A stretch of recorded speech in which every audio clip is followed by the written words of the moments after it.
As they come up towards the checkered flag now, the and then beat Torrently being tracked now by Mike Moore coming into your view. Right, we're looking down there. This is the 8th lap. There's 1.5 more laps to run. We're looking for that red boat. We'll give you a complete rundown on numbers only. Possibly we can get him as Will Chambers, who's had 1 or 2 name checks, but right behind him, ready to lap him, is the overall race leader, boat number 1. He's lapped Simon Francis, number 73, and second position now is still boat number 3, Mike Moore. Third place awaited should be Richard Wood in boat number 40. Fourth position is boat number 20, awaited Louis Whittington, a half a lap behind. In the 5th position at the moment is number 22, David James. In the 6th position is 97, leading the 750cc today, number 1. He's lapped, in fact, number 60, which is Andrew Walder. There is Jeff Goodman. 3 is in second place overall, still Mike Moore, and they are on the last lap. The last lap is not going to change there. The gap between first and second has increased 150 yards, and the reason is Mike Moore has got 2 tail-enders to pass, and this is a runaway victory at the moment. Coming down to you, Robin Hurst, and everybody, the lovely people down there, the couple of turns just coming into your sight, taking round on the last lap. Yeah, the T50. And then it's a distant third in Brian Shoulder in the red top boat number 43. He has the race leader, beat Torrently from Holland. Number 1, just coming into your view round the SS Great Britain. 250 yards to go. If that's the red boat and if the checkered flag goes out, the man who led from start to finish gets a checkered flag. The race is over. Number 1 from Holland, Veep Torrently, the winner, and what a big gap he has now. It's 200 yards before we get second boat out, which is Mike Moore in boat number 3. Mike Moore, in fact, from Newcastle on time. Third position, we're still well down at the waited. Cumberland Basin now is Richard Wood in third position, but Louise Whittington is making a big fight back, and strangely enough, she's also being caught by David James. Now I just wonder whether Richard Wood is going a bit slower. Watch out for boat number 1, Don Johnson. Watch out for, in fact, Jonathan Jones isn't here. Watch out for 52. The red lights are on. Here we go. Has anybody gone? No, not yet. And they're on, and the green light has gone, and off they go. And who gets the best start? And the best start certainly goes to 52.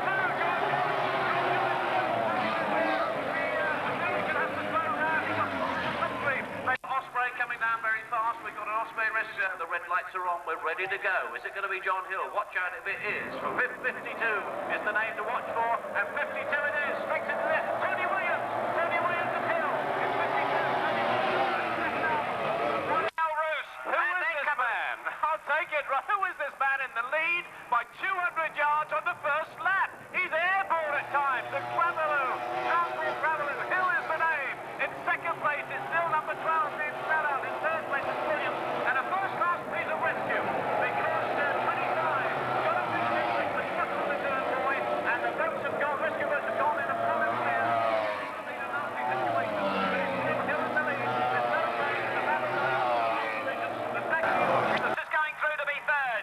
Michelle Roos is challenging Tony Williams for third, and then Capellini, and then Robin Stoddard brings up the rear. Right, we've got the leaders on the turn, and John Hill has got a 200-yard lead. Still Neil Stannard, really a very credible right. Third place is still up the road. It's Tony Williams from Mitsubishi. It's still Bravelo, 21, and it's still Stefano, 44, Capellini. And number 3, it's Britain and France and Italy on the challenge. But the leader has got a fire, and we are... This is the all-Kevlar boat. It's the only 2. The Bravelo boats are all Kevlar. Just have the same... Capellini is coming for that 4th place. You have them both. 4th lap, John Hill. I've got a watch running on him at the moment, as I expect hundreds of you have. And on the turn, it's 1 minute and 10 seconds. 1 minute and 10 seconds for this particular lap. 91 miles an hour. He's 200 yards in the lead. Still at the team Stannard. And the battle at the back here still. 44 has got through. Capellini has got through. And now he's going to set his target for number 3, Tony Williams.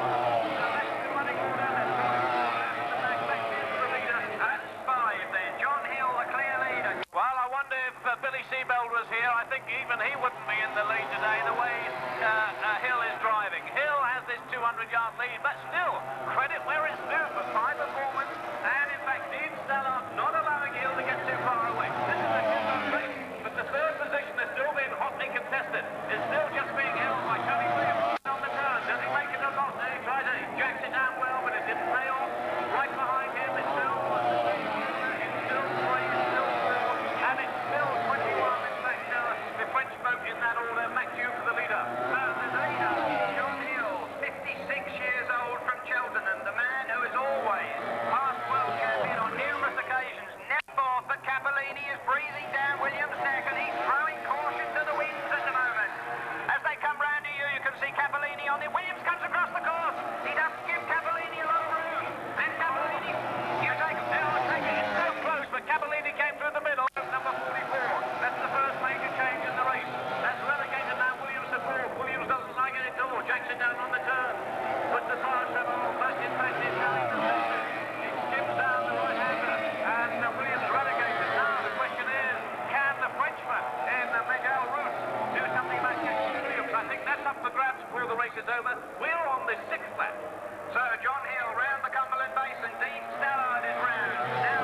quick turn to then put Tony Williams back into third position, where he was when the race started. So Capellini, Blonick, drifting, crawling back up towards the steam frame. We're going into lap number 8.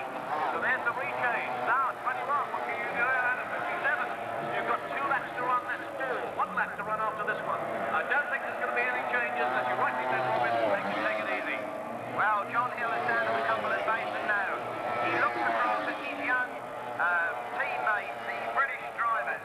First and second both come from Cheltenham. What a remarkable coincidence this is. Dean Stallard, of course, has been encouraged and helped by John Hill over the years. Third place in Mitsubishi's. The leader, and the pace is slowing. There's a second to lap. It's Hill on his last lap. John Hill on the last lap saying, right, if he's doing his counting, he'll know about it. He's got short staff signalling to him. Dean Stallard going incredibly well in boat number 12 in the high performance boat. No other boat within a quarter of a lap.